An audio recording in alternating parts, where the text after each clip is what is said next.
Hello សួស្តីអ្នកនរគ្នាវីដេអូនេះខ្ញុំនឹងបង្រៀនអ្នកនរគ្នាអំពីរបៀបនៃការបិទបើកអនឡាញនៅលើ Messenger Chat របស់យើងជាដំបូងគឺយើងចូលមកលើ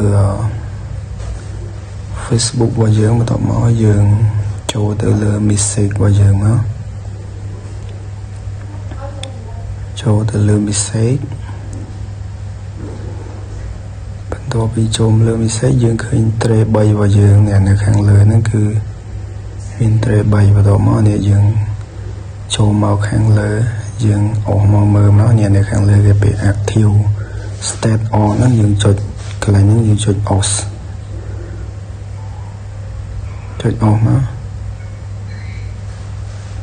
តទៅចុច off មកយើងចុចពាក្យរក្សាទុក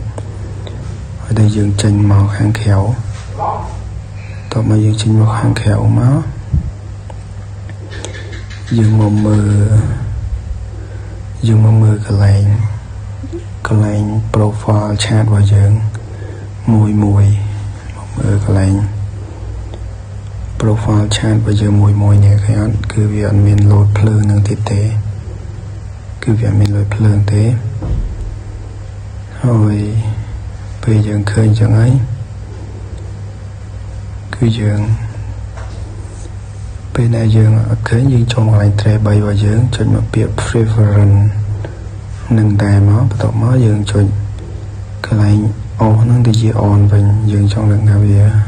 load នឹង on ទៅយើងចុចរក្សាទុកតទៅពីរក្សាទុកយើងចេញមកក្រៅយើងចេញមកមើលឡើងហ្នឹងវាឃើញវា load មាននៅលើ profile ហ្នឹងគឺ load មានពណ៌ភ្លើងនឹងដែលយើងសម្គាល់ថាវាបើក online តោះមកយើងចូល tray 3យើងចុចទៅនឹងតែយើងចង់ដឹងម្ដងទៀតយើងចុចបិទបើđâyយើងចុចរក្សាទុកបន្ទាប់មកយើងចូលមកមើលគឺវាអត់មានទេអញ្ចឹងមានថាការបិទបើករបស់យើងគឺបានសម្រេចហើយបើសិនអ្នកនរគ្នាចូលចិត្តវីដេអូហ្នឹងសូមអ្នកនរគ្នាជួយ Subscribe ដើម្បីទទួលបាននៅវីដេអូបន្តអំពីខ្ញុំបានសូមអរគុណ